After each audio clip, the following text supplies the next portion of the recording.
Hello friends, welcome to BPSC journey, सफ़र से सफलता तक। हमने जैसा आपको कमिटमेंट किया था कि हम लोग अपनी करंट अफेयर्स की सीरीज़ स्टार्ट करेंगे, और ख़ास करके उन बच्चों के लिए जो करंट अफेयर्स में काफ़ी परेशान रहते हैं और जो बहुत क्लोज़ मार्जिन से प्रीलिम्स में छट जाते हैं, हम लोग उनकी मदद करने की कोशिश करेंगे। ठीक है, तो आज हमने अपना जो बिहार करंट अफेयर्स है उसकी शुरुआत की है। उसमें भी जो हमने जनवरी मंथ से इसकी शुरुआत की है।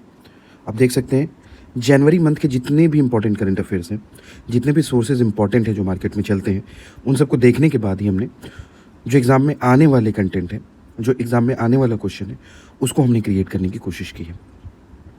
तो हम लोग अपने बीपीएससी जर्नी चैनल पे आज से करंट अफेयर्स की शुरुआत करेंगे, और मैं एक्सपेक्ट करता हूँ कि यहाँ से ज़्यादा क्वेश्चन आने की संभावना है, क्योंकि जो भी मेजर सोर्सेज हैं हमने उनको ही अपना सोर्स बनाया है। आप देख सकते हैं कि टॉपिक के शुरू में ही हमने इंडेक्स टाइप का एक फॉर्मेट बनाया है, जिसमें कि हमने मेंशन किया है कि कौन कौन से टॉपिक हम पढ़ने वाले हैं। और जब आपको ये नोट्स पीडीएफ के फॉर्मेट में मिलेगा तो वो भी आपको काफ़ी हेल्प करेगा, क्योंकि ये बिल्कुल हैंड रिटन फॉर्मेट में ये जो आपका नोट्स बना हुआ है। ठीक है, तो हम लोग शुरुआत करते हैं। तो हम लोग अपना पहला टॉपिक देखेंगे, जो कि है काला आज़ार एलिमिनेशन डोजियर। एक डोजियर बनाने की बात की गई है जो काला आज़ार के अगेंस्ट में है। ठीक है, अब अगर हम बात करें कि ये डोजियर क्या है, तो डोजियर एक कंपाइलेशन होता है, एक रिकॉर्ड की तरह होता है। एक रिकॉर्ड की तरह होता है जिसमें ये बातें बताई जाती हैं कि कितना इम्प्रूवमेंट आया है। आप देख सकते हो, preparation to draft and compile the official dossier for the certification of kala azar. अब काला आज़ार का अगर हम देखें इम्पॉर्टेंट पॉइंट क्या है यहाँ पे, तो विस्केरल लिस्मेनियासिस जो इसका साइंटिफिक नेम है, ये हमारे लिए इंपॉर्टेंट हो जाता है। इसके एलिमिनेशन की बात की जा रही है। Elimination in Bihar represent a major transition as the state moves toward complete eradication of the vector disease. ये जो डिजीज़ है इसके कंप्लीट इरेडिकेशन की बात की जा रही है। ठीक है, अब एलिमिनेशन का मतलब क्या है? एलिमिनेशन का मतलब ये है कि आप देखिए, जब लेस देन 1 एक्टिव केस पर 10,000 पॉपुलेशन होगा तो इसको हम एलिमिनेशन में कवर अप कर रहे हैं। और इस गोल को बिहार ने कब अचीव कर लिया? इस माइलस्टोन को बिहार ने 2022 में ही अचीव कर लिया है। तो उसी से रिलेटेड डोजियर बनाने की बात की जा रही है। एक लीगल साइंटिफिक डॉक्यूमेंट होता है जिसको हम डोजियर कहते हैं, जो प्रेजेंट करता है systematic proof of the health initiatives conducted over several years. ठीक है, तो इसी को हम डोजियर कहते हैं। ये डोजियर कब से कब तक का बनेगा? तो 2018 से 25 तक का बनेगा। जो नोट्स हम आपको प्रोवाइड करेंगे, आप देख सकते हैं कि इसमें जो अभी हम हाईलाइट कर रहे हैं उसके साथ साथ पहले से भी हाईलाइटेड चीज़ें हैं। आपको काफ़ी आसानी होगी और काफ़ी कलरफुल फॉर्मेट में है, तो ईजी टू अंडरस्टैंड, और आपके ब्रेन के लिए काफ़ी ये मतलब बहुत अच्छे से डाइजेस्ट कर पाओगे आप इसको। अच्छा, आगे देख लेते हैं हम कि ये जो काला आज़ार डिजीज़ है ये कौन सा डिजीज़ है। तो ये प्रोटोजोअन पैरासाइट लिस्मेनिया डेनोवानी से ये कॉज होता है। और इसका वेक्टर क्या है? तो वेक्टर इसका इन्फेक्टेड फीमेल सैंड फ्लाई है। जैसे हमारा जो हम मलेरिया के बारे में पढ़ते हैं कि कौन सा प्रोटोजोन होता है, उसमें एडीज़ होता है, एनीफिलीज़ होता है, उसी तरीके से यहाँ पे जो है ये फीमेल सैंड फ्लाई ही इसकी वेक्टर है। ओके, अब आगे देखो तो WHO से भी रिलेटेड कुछ बातें हैं।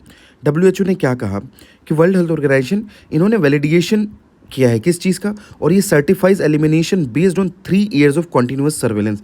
3 साल का जो कॉन्टिन्यूस सर्वेलेंस होगा, किस किस बेसिस पे? तो वेक्टर कंट्रोल मेजर्स पे, एक्टिव केस डिटेक्शन पे, और PKDL डेटा सेट्स पे। PKDL क्या है? पोस्ट काला आज़ार डर्मल लिस्मेनियासिस। ठीक है, PKDL है ये।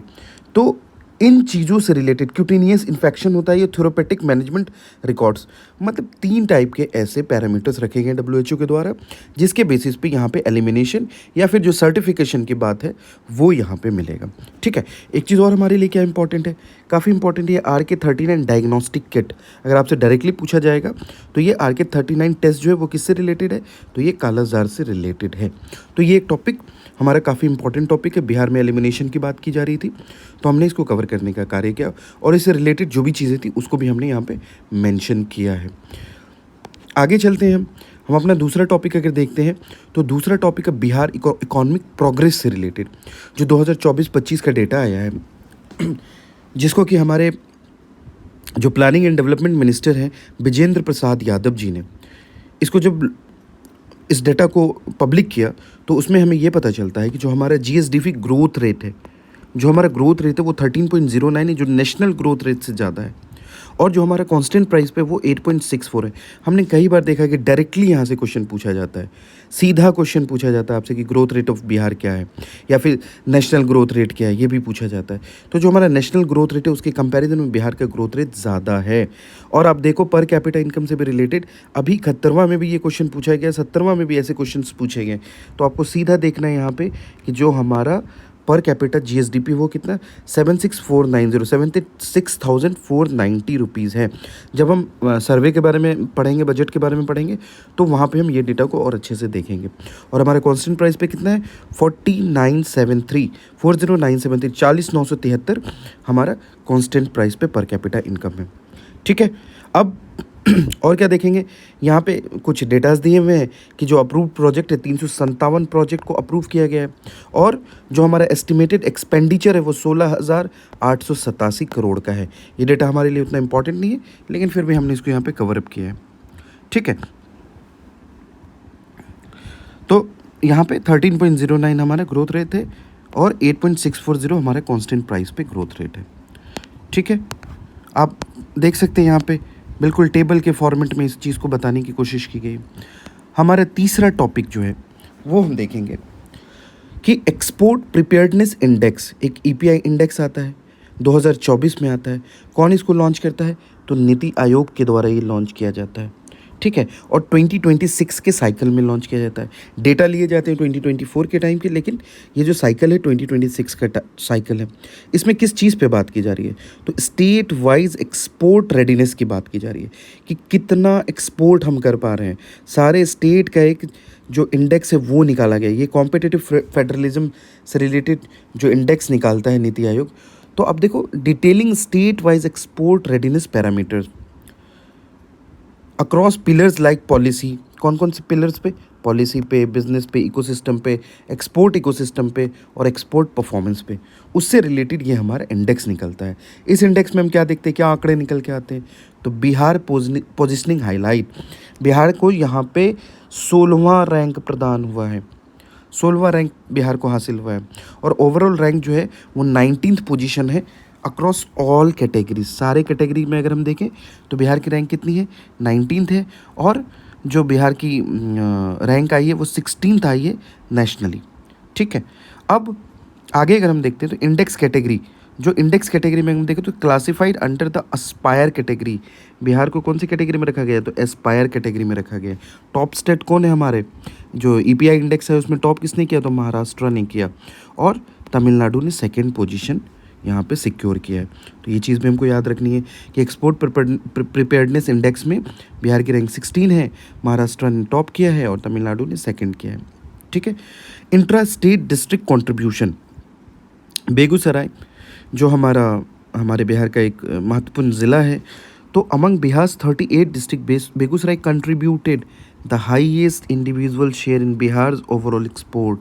चूँकि आपको पता है वहाँ पे IOCL है, वहाँ पे रिफाइनरी है, जिसकी वजह से बेगूसराय ने, डिस्ट्रिक्ट वाइज अगर हम देखें तो बिहार में किसने सबसे ज़्यादा अपना कंट्रीब्यूशन दिया? तो वो बेगूसराय ने दिया, supported by refinery and petrochemical processing blocks. ठीक है, तो डिस्ट्रिक्ट वाइज अगर हम देखते हैं तो बेगूसराय ने, और बाकी जो बिहार की रैंक है हमने कई बार एग्जाम में देखा है, PYQ में हमने देखा है कि ये क्वेश्चंस जो रैंकिंग के क्वेश्चन होते हैं, अलग अलग इंडेक्स के क्वेश्चन होते हैं, वो डायरेक्टली पूछ लिए जाते हैं। तो यहाँ पे जो इंपॉर्टेंट डेटा था हमने उस पर बात की और डिस्ट्रिक्ट वाइज जो कॉन्ट्रीब्यूशन है हमने उसको भी देखने का काम किया।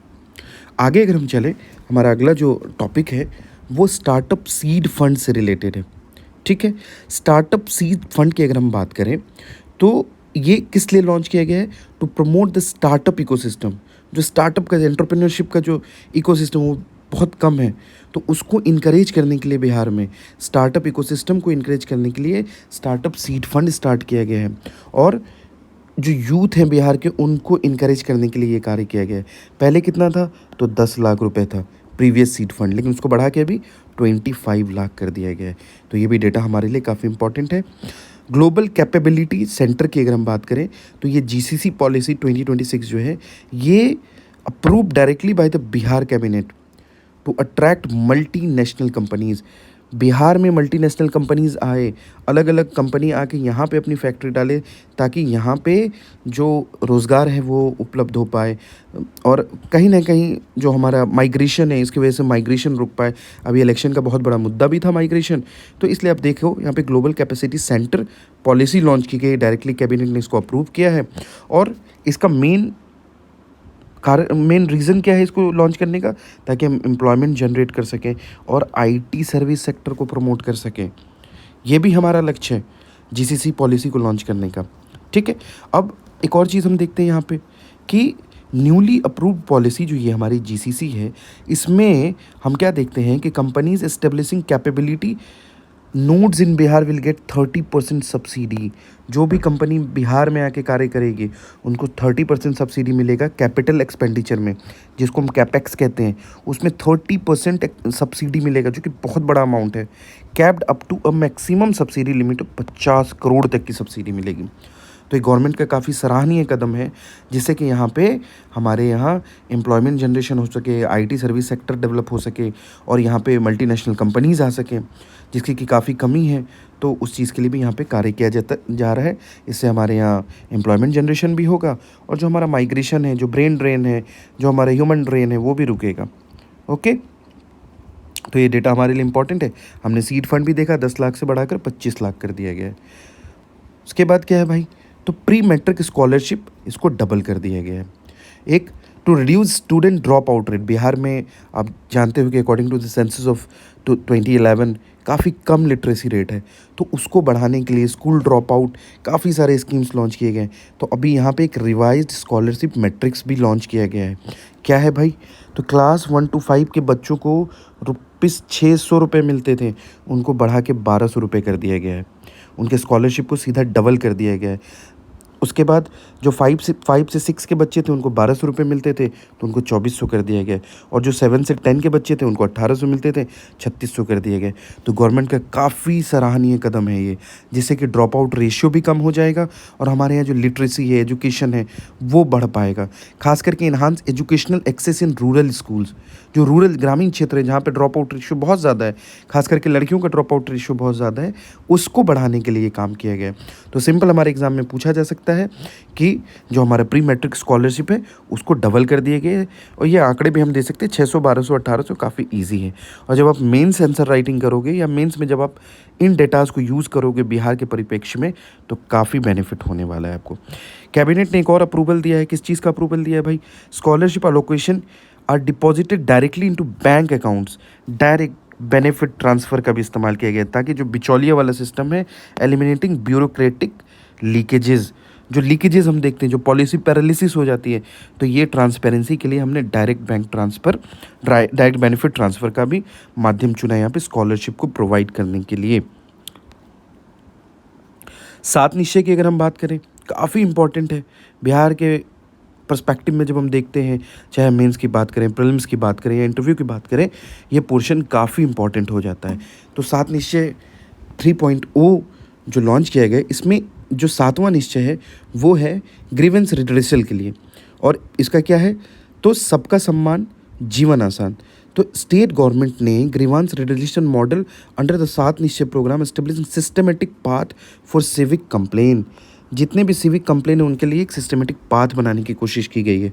और government dedicated 2 day a week, मतलब मंडे को और फ्राइडे को 2 दिन डायरेक्ट ग्रीवांस रिडलेशन हियरिंग की बात की गई है।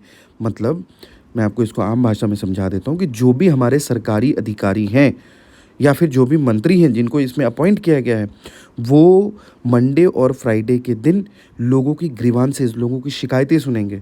और ये किसके अंडर में आता है, तो जो हमारा 7 निश्चय का 7वां निश्चय है, सबका सम्मान, जीवन आसान, ease of living for all segment, यही इसके अंदर में ये प्रोग्राम ये स्टार्ट किया गया, जिसमें मंडे और फ्राइडे के दिन 2 दिन एक वीक में लोगों की शिकायतें सुनी जाएंगी और उनका निवारण किया जाएगा।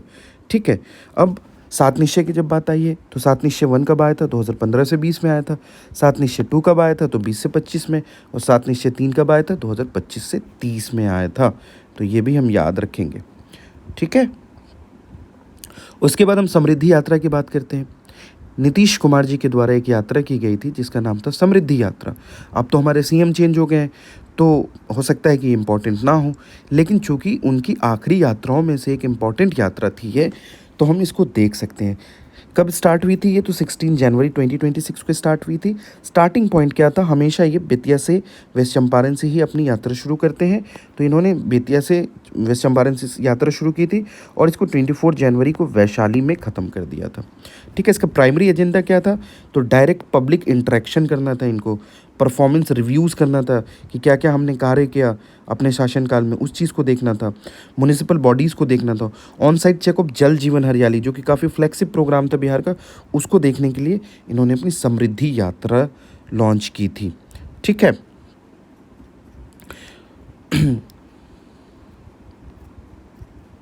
आगे क्या है? बिहार का पहला सुपर कंप्यूटर। इससे पहले भी हमने देखा है 67 बीपीएससी में सुपर कंप्यूटर से रिलेटेड क्वेश्चन पूछा गया था। तो यहाँ पे भी हमको देखना है कि बिहार का पहला सुपर कंप्यूटर कौन सा है। तो यहाँ पे दो सुपर कंप्यूटर की हम बात करेंगे, एक तो परम बुद्ध की बात करेंगे। अच्छा, सुपर कंप्यूटर क्या होता है? तो ये हाई परफॉर्मेंस कंप्यूटेशन करता है। जो नॉर्मल कंप्यूटर है, जो टेराफ्लॉप्स पे काम करते हैं, डिफरेंट डिफरेंट जो टेक्नोलॉजी पे काम करते हैं, उससे ज़्यादा ये फास्ट होता है। आपने देखा होगा कि जापान का कंप्यूटर सबसे जो सुपर कंप्यूटर था वो सबसे फास्ट था, जिसके बारे में क्वेश्चंस भी आ चुके हैं। फिर यूएस का कंप्यूटर है और भारत के भी कई सारे कंप्यूटर हैं, परम सिद्धि है। लेकिन यहाँ पे जो बिहार का पहला सुपर कंप्यूटर है, बिहार स्पेशल हम चूँकि देख रहे हैं, तो परम बुद्धा की बात करेंगे हम। परम बुद्धा ये क्या है? Bihar first AI powered super computer है। आपसे अगर पूछा जाएगा बिहार का पहला एआई पावर्ड सुपर कंप्यूटर, तो परम बुद्धा हो जाएगा। और ये किसके द्वारा बनाया गया? तो सीडेक पटना के द्वारा बनाया गया है। आपको पता है कि सीडेक पटना के द्वारा इसको बनाया गया और इसको लॉन्च किया गया है। और जो हमारा परम रुद्र है, इसको आईआईटी पटना में लॉन्च किया गया है। आईआईटी पटना में लॉन्च किया गया। ये बिहार का पहला सुपर कंप्यूटर है जो ऑपरेशनलाइज्ड है under the national super computing mission. आपको पता है कि मिनिस्ट्री ऑफ जो हमारी इलेक्ट्रॉनिक्स है एंड इंफॉर्मेशन टेक्नोलॉजी, उसके तहत एक प्रोग्राम चल रहा है जिसको नेशनल सुपर कंप्यूटिंग मिशन बोलते हैं। इसके अंदर में कई सारे कंप्यूटर बनाए जा रहे हैं और उसी प्रोसेस में ये हमारा परम रुद्र भी बनाया गया, जो पहला ऑपरेशनलाइज्ड सुपर कंप्यूटर है, जो पहला लॉन्च किया गया आईआईटी पटना में किया गया। और अगर हम इसकी परफॉर्मेंस की बात करें तो 838 टेराफ्लॉप्स, जो इनकी स्पीड या इनके परफॉर्मेंस को मेज़र किया जाता है वो टेराफ्लॉप्स में किया जाता है। तो इनकी 838 टेराफ्लॉप्स इसकी स्पीड है। ओके, तो ये बिहार के सुपर कंप्यूटर की भी हमने बात की। हमको याद रखना है कि पहला एआई पावर्ड अगर पूछते हैं तो परम बुद्धा, और अगर पहला सुपर कंप्यूटर जो ऑपरेशनलाइज्ड है वो पूछते हैं तो हमारा परम रुद्रा हो जाएगा। आगे देखते हैं, काफ़ी इंटरेस्टिंग और इम्पॉर्टेंट क्वेश्चन है ये, इसको आप स्टार मार्क भी कर सकते हैं। मुझे लगता है कि ये क्वेश्चन काफ़ी इम्पॉर्टेंट क्वेश्चन है। ठीक है, तो क्या है क्वेश्चन, देखते हैं इसको। तो टर्मरिक क्लस्टर की बात की जा रही है, कार्बो हब एंड। तो टर्मरिक क्लस्टर, टर्मरिक क्या होता है? हल्दी होता है। कहाँ बनाया जा रहा है टर्मरिक क्लस्टर? तो मुजफ्फरपुर में बनाया जा रहा है। क्या है भाई टर्मरिक क्लस्टर? तो 1000 एकड़ में टर्मरिक की खेती की जाएगी। कौन सी जगह में? तो सकरा ब्लॉक है एक, मुजफ्फरपुर डिस्ट्रिक्ट में, under the one nation one product, one district one product scheme के तहत में 1000 एकड़ में टर्मरिक की खेती की जाएगी। क्या खास है भाई? ऐसा क्या टर्मरिक है इस टर्मरिक में? तो ये जो टर्मरिक है इसका नाम है लेक्साडोंग। ये एक अलग वैरायटी है जो मेघालय से लाई जाएगी और मुजफ्फरपुर में इसकी खेती होगी। वो मुजफ्फरपुर जो लीची के लिए फेमस है, वहाँ पे 1000 एकड़ में ये लेक्साडोंग मेघालय की लाई हुई टर्मरिक की भी खेती की जाएगी। इसकी स्पेशलिटी ये है कि मेडिसिनल है, ये काफ़ी मेडिसिनल यूज़ है इसका, कॉस्मेटिक्स में भी यूज़ है और इम्यूनिटी को भी बढ़ाता है। जो करक्यूमिन टर्मरिक में पाया जाने वाला एक रसायन होता है जिसको हम करक्यूमिन बोलते हैं, नॉर्मली वो 2 से 5% पाया जाता है, लेकिन ये लेक्साडोंग में मोर देन 12% पाया जाएगा। ये इसको इम्पॉर्टेंट बनाता है। इस हल्दी की यही विशेषता है कि इसमें करक्यूमिन की मात्रा काफ़ी ज़्यादा है। और इसको कौन सी टेक्नोलॉजी से हम लोग इसको कल्टीवेट करेंगे? तो इसको हम कहते हैं MCAD। MCAD क्या है? Multi chamber air dryer. काफ़ी कम वाटर का इस्तेमाल करके एक जो सिस्टम है उसको इस्तेमाल करके यहाँ पे इस हल्दी की खेती की जाएगी, जिसमें बहुत मिनिमल वाटर का इस्तेमाल करेंगे। बैलेंस्ड मॉइस्चर होगा इसमें। तो काफ़ी इंपॉर्टेंट हो जाता है हमारे ये क्वेश्चन कि कौन से ब्लॉक में, तो सकरा ब्लॉक में है। क्या इसमें पाया जाता है, तो करक्यूमिन पाया जाता है। ठीक है, कहाँ से लाया जाएगा, तो मेघालय से लाया जाएगा।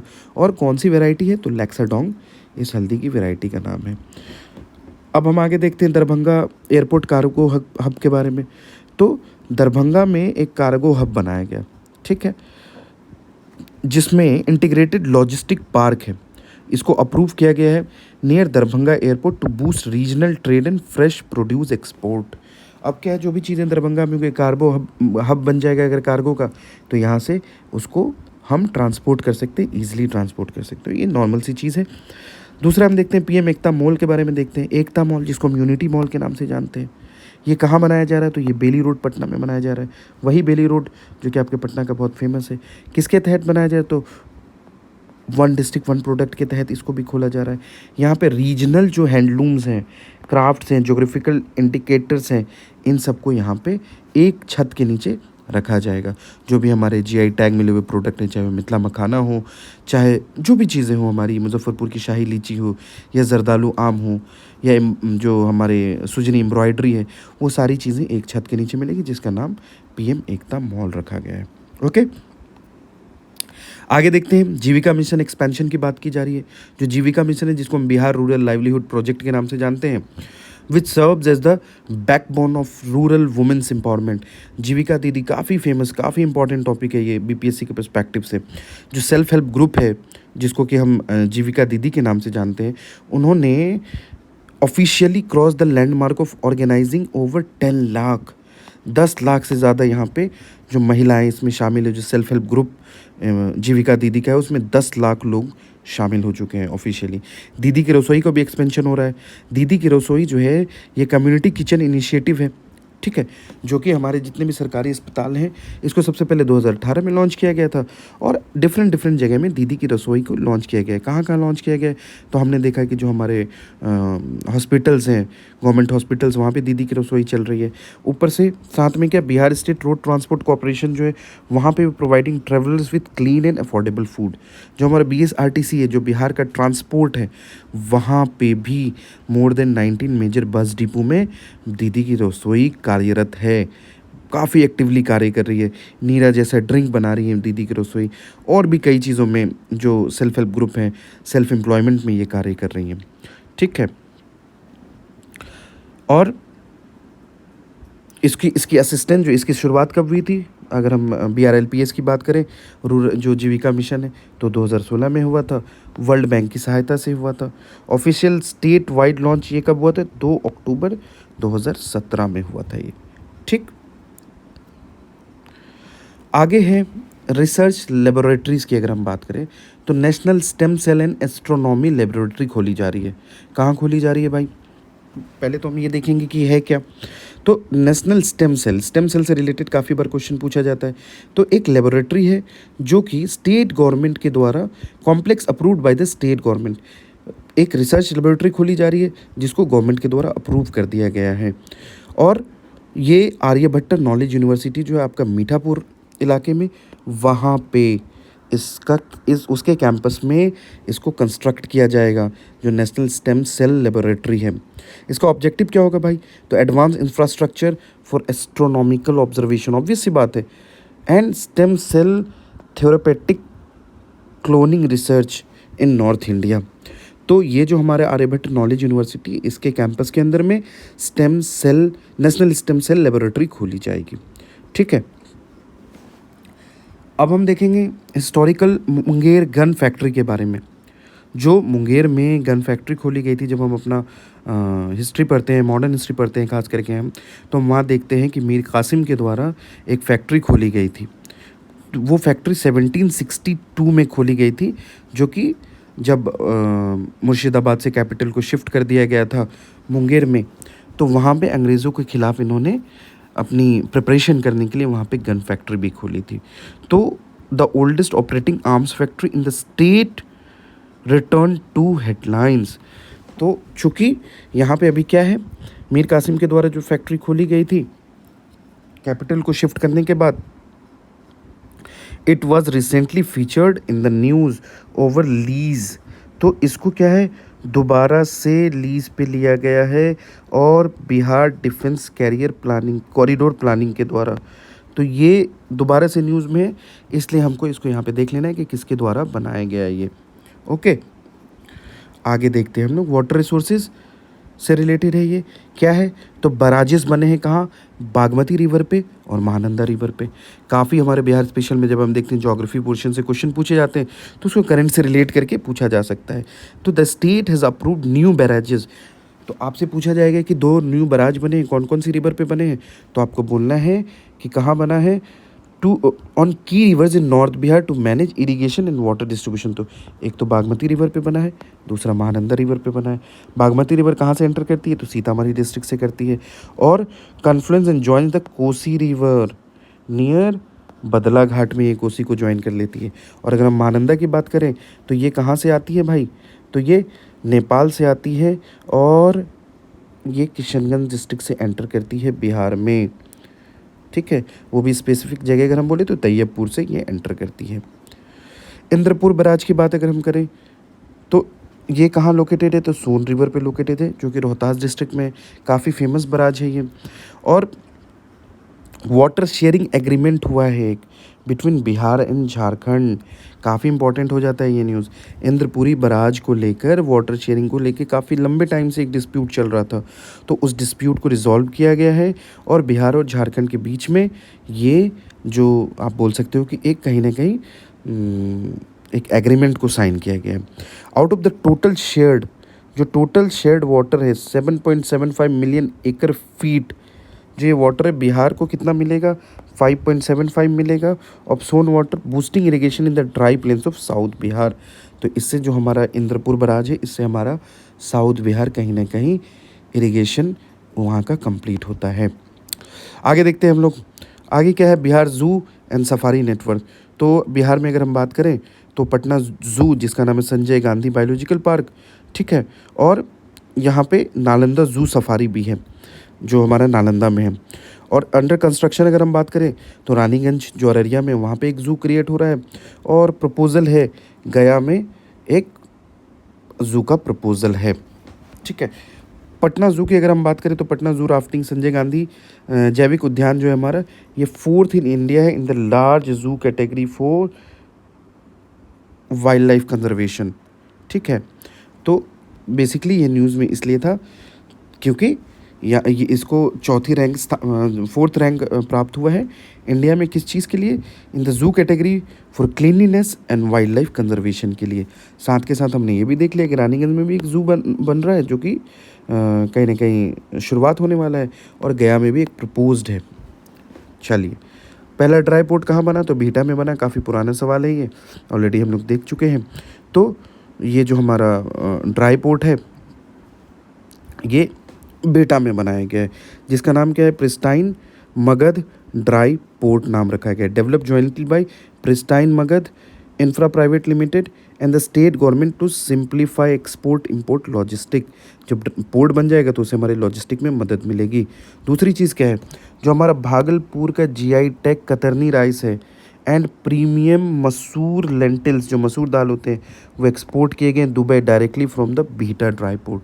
अब देखो, ये ड्राई पोर्ट बनने की वजह से डायरेक्टली जो हमारा कतरनी राइस है और जो हमारा मसूर दाल जिसको हम बोलते हैं, वो दुबई यहाँ से एक्सपोर्ट हुआ, जिससे कि हमारे एक्सपोर्ट में, इंपोर्ट एक्सपोर्ट में हमारा योगदान होगा, जिससे हमारे बिहार का जो योगदान है वो बढ़ेगा।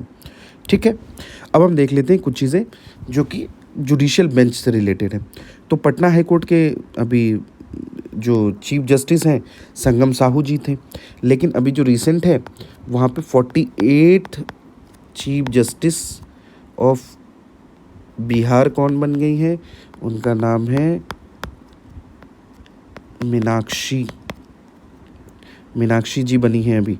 ठीक है, और उनको इससे पहले कौन थे, तो जस्टिस संगम साहू थे। हमको ये भी याद रखना है। उनको ओथ किसने दिलाई थी, तो आरिफ मोहम्मद खान ने दिलाई थी। साथ में एक और चीज़ हम देख सकते हैं कि जो हमारे 33+1 हुआ करता था सुप्रीम कोर्ट में जजेस की संख्या, उसको बढ़ा के अब कितना कर दिया गया, 37+1 कर दिया गया है। मतलब +4, 4 जजेस की संख्या भी बढ़ा दी गई है। ओके, ये भी हमारे करंट से ही रिलेटेड है। जो हमारी अभी नई चीफ जस्टिस बनी है वो सिक्किम हाई कोर्ट से अभी पटना हाई कोर्ट की चीफ जस्टिस बनी। इससे पहले वो सिक्किम हाई कोर्ट की एक्टिंग चीफ जस्टिस थी। ओके, चलिए, न्यू बीएसएससी के चेयरमैन कौन बने थे, तो अरविंद कुमार चौधरी जी बने थे, जो 1995 बैच के आईएएस ऑफिसर हैं। इंडिविजुअल अचीवमेंट की अगर हम बात करें तो जो महेश कुमार है फ्रॉम भोजपुर, महेश कुमार है भोजपुर से, made history by participating in A traditional selling voyage. ठीक है, एक आईएनएस कौंडिल्य है जो कि 15 मेंबर क्रू, ये हमने काफ़ी करंट में पढ़ा। आईएनएस कौंडिल्य एंशिएंट पैटर्न पे जो एक शिप बनाने की टेक्निक थी उसमें बनाया गया। यहाँ पे इसमें महेश कुमार यादव जी जो भोजपुर से, इन्होंने पार्टिसिपेट किया। Sailed from Porbandar to Muscat, ये पोरबंदर से मस्कट तक गए। ठीक है, इसमें ना तो जीपीएस था ना कोई इंजन था, ये एंशिएंट टेक्निक पे बनाया जा रहा था। इसको आईएनएस कौंडिल्य के नाम से जानते हैं। ठीक है, फर्स्ट फीमेल बस ड्राइवर कौन बनी है, तो रजनी कुमारी जी पहली फीमेल बस ड्राइवर बनी है बिहार की। First female public bus driver है ये। ओके, उसके बाद हम देखते हैं कांस फिल्म फेस्टिवल की अगर हम बात करें तो रेनू पासवान जी हैं जो मुजफ्फरपुर से आती हैं। इनको एक special invitation to walk the red carpet at the Cannes film festival, becoming the first women from Bihar to receive this honour. काफ़ी इंपॉर्टेंट हो जाता है, ऐसे टाइप के क्वेश्चन बिहार में पूछे जाते हैं। चूँकि बिहार से पहली बनी है तो हमको याद रखना है, रजनी कुमारी जी पहली बस ड्राइवर है तो हमको ये भी याद रखना है।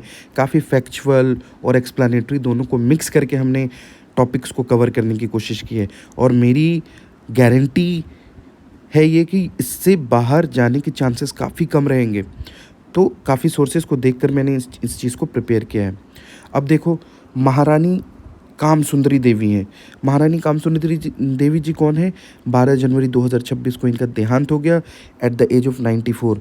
बीपीएससी ने जब क्वीन एलिजाबेथ की डेथ हुई थी तो उनके बारे में पूछा था, तो हमने इसलिए इसको भी इंक्लूड किया है कि महारानी जो काम सुंदरी देवी थी, जो दरभंगा महाराज की पत्नी थी, वो एक लेगेसी की तरह थी और उनका देहांत हो गया।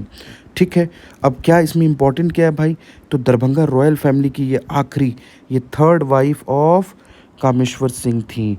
इन्होंने कुछ अचीवमेंट थी इनकी लाइफ से रिलेटेड कि इन्होंने 600 किलोग्राम ऑफ प्योर गोल्ड दे दिया था, और अपना प्राइवेट एयरक्राफ्ट भी दे दिया था, और कई सारे लैंड होल्डिंग्स भी दे दिए थे जब भारत और चाइना के बीच में 1962 में वॉर चल रहा था।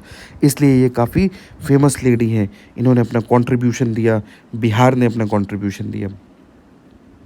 ठीक है, और श्यामा काली टेम्पल कॉम्प्लेक्स है दरभंगा राज के अंदर में, तो इन्होंने वहाँ पे भी अपना कई सारे कॉन्ट्रीब्यूशंस वहाँ पे दिए, performed with traditional state honours दिया वहाँ पे। ओके, इनकी जो अंतिम संस्कार जो हुआ इनका वो वही श्यामा काली टेम्पल कॉम्प्लेक्स में हुआ। ओके, महाराजाधिराज कामेश्वर सिंह कल्याणी फाउंडेशन भी चलता था इनके नाम से। ठीक है, तो ये मिथिला के लिए काफ़ी, मिथिला की एक शान थी, मिथिला की पहचान थी, और इनका देहांत हुआ है तो काफ़ी इंपॉर्टेंट हो जाता है ये हमारे लिए। आगे देखते हैं हम लोग पद्मा अवार्ड्स के बारे में। बिहार से 3 लोगों को पद्मा अवार्ड मिला है। किन किन लोगों को मिला है, तो सबसे पहले तो भारती को मिला है। किस चीज़ से रिलेटेड थे, ये तो फोक सिंगिंग से रिलेटेड थे। दूसरा किन्हें मिला है, तो विश्व बंधु जी थे, इनको मिला है, ये लिटरेचर से रिलेटेड थे। और तीसरे गोपाल जी त्रिवेदी जी थे, इनको साइंस एंड इंजीनियरिंग से रिलेटेड मिला है। और ये आपके पूसा जो यूनिवर्सिटी है, एग्रीकल्चर यूनिवर्सिटी, उसके ये वाइस चांसलर भी रह चुके हैं। तो काफ़ी इंपॉर्टेंट हो जाता है। 3 लोगों को यहाँ पे पद्मा अवार्ड्स मिले, पद्मश्री से सम्मानित किया गया था इनको। आगे देखते हैं स्कॉच अवार्ड के बारे में। स्कॉच अवार्ड क्या है भाई, तो order of merit, Panchayati Raj department को स्कॉच अवार्ड से सम्मानित किया गया, जिसको हम ऑर्डर ऑफ मेरिट कहते हैं। For the successful implementation of the state wide जल जीवन हरियाली अभियान। बिहार का एक फ्लैगशिप प्रोग्राम था जल जीवन हरियाली, उसको इम्प्लीमेंट करने की वजह से पंचायती राज डिपार्टमेंट को क्या मिला, तो ऑर्डर ऑफ मेरिट मिला, स्कॉच अवार्ड मिला। Bihar prisons inspectorate won an award for providing comprehensive computer training and digital literacy program to jail inmates। अब जो बिहार का जेल विभाग है उसको भी एक अवार्ड दिया गया है।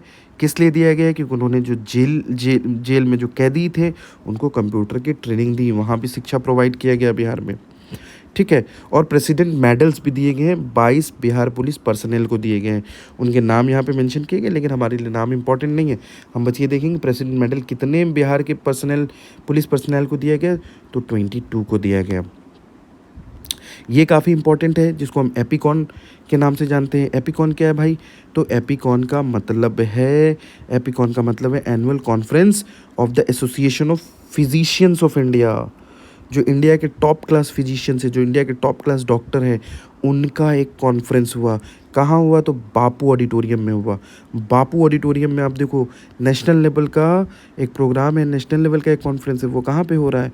तो वो बापू ऑडिटोरियम पटना में हो रहा है, और 20 साल के बाद हुआ है। ये तो काफ़ी इंपॉर्टेंट हो जाता है हमारे लिए।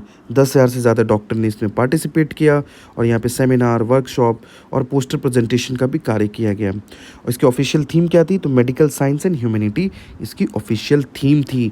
देखो, सबको हाईलाइट कर दिया गया है, यही चीज़ें आपके एग्ज़ाम में आएंगी। एपिकॉन कॉन्फ्रेंस आपसे पूछ दिया जाएगा, आप वहाँ कन्फ्यूज़ हो सकते हैं अगर आप नहीं पढ़ के जाओगे तो ये सारे डेटा को कलेक्ट करने का काम मैंने किया है। थोड़ा सा हो सकता है कि आपको वीडियो लंबा मिले, बट जो यहाँ से क्वेश्चंस की स्ट्राइक रेट होगी वो हाई चांसेस है कि काफ़ी अच्छे खासे क्वेश्चंस आपको यहाँ से मिलेंगे। अब देखो, बेस्ट इलेक्टोरल प्रैक्टिस के लिए काफ़ी सारे जो डिस्ट्रिक्ट है, election commission of India honour 10 district को Bihar on national voters day for their performance during the 2025 assembly election. तो बल्कि 10 नहीं, यहाँ पे मिसप्रिंट है, 5 डिस्ट्रिक्ट को, जो 5 डिस्ट्रिक्ट हैं हमारे, उनको यहाँ पे अवार्ड से सम्मानित किया गया है, ठीक है। 1 second, let me correct it. तो ये 5 डिस्ट्रिक्ट है, यहाँ पे 5 डिस्ट्रिक्ट को यहाँ पे दिया गया। कौन कौन से डिस्ट्रिक्ट हैं भाई? तो हमारा ईस्ट चंपारण है, पूर्णिया है, पटना है, समस्तीपुर है और मधुबनी है। इन सभी डिस्ट्रिक्ट को किसी को टेक इंटीग्रेशन के लिए मिला है, किसी को परफॉर्मेंस एंड प्लानिंग के लिए मिला है, और innovative wide spread of awareness के लिए मिला है, इफेक्टिव एंड स्ट्रिक्ट इम्प्लीमेंटेशन के लिए मिला है। तो ये 5 डिस्ट्रिक्ट को अवार्ड मिला है इलेक्शन कमीशन ऑफ इंडिया के द्वारा। तो ये हमारे लिए इम्पॉर्टेंट हो जाता है। ओके, नेशनल वोटर्स डे कब मनाया जाता है? तो 25 जनवरी को मनाया जाता है। चलिए आगे क्या है भाई? डिस्कॉम अवार्ड की बात, अभी हमने इससे पहले स्कॉच अवार्ड की बात की, अब हम डिस्कॉम अवार्ड की अगर बात करें तो NBPDCL gold award, the all India discom association award किसको दिया गया है? तो ये north Bihar power distribution company limited, जो बिहार में इलेक्ट्रिसिटी प्रोवाइड करने का काम करती है, उसको ये अवार्ड दिया गया है, जिसका नाम है गोल्ड अवार्ड, ठीक है। और ऑल इंडिया डिस्कॉम एसोसिएशन के द्वारा ये अवार्ड दिया गया है। ईस्टर्न सेंट्रल रेलवे जो है हमारा, 8 एम्प्लॉयज़ फ्रॉम ECR हेडक्वार्टर, कहाँ है ईस्टर्न सेंट्रल रेलवे का हेडक्वार्टर? कहाँ है? तो हाजीपुर में है। Containing 5 rail division were honoured for exceptional services. तो ये काफ़ी इंपॉर्टेंट नहीं है, बट 8 एम्प्लॉय को अवार्ड दिया गया, तो हमने इसको इंक्लूड कर दिया। अब अगर हम स्पोर्ट्स के बारे में देखते हैं तो विजय हज़ारे ट्रॉफी जो है हमारा, विजय हज़ारे जो प्लेट ग्रुप है, बिहार ने विजय हज़ारे ट्रॉफी 25-26 को जीत लिया है। किसको हराकर? तो मणिपुर को हराकर। खेलो इंडिया बीच गेम्स की अगर हम बात करें तो बिहार को गोल्ड मिला है इन द सेपक टकराव क्वाड इवेंट। जो मेंस टीम थी बिहार की सेपक टकराव में, उन्होंने गोल्ड जीता है, securing 12th overall rank in the medal tally. Sepak टकराव में इनको गोल्ड मिला है और ओवरऑल टैली में इनकी रैंक कितनी है? तो 12 है। अगर हम और देखते हैं स्पोर्ट्स से रिलेटेड, तो खेलो इंडिया अस्मिता गेम में Bihar junior girls hockey team one the silver medal, ठीक है। नेशनल स्कूल गेम्स कबड्डी की अगर हम बात करें तो Bihar became the runner up for the first time, ठीक है।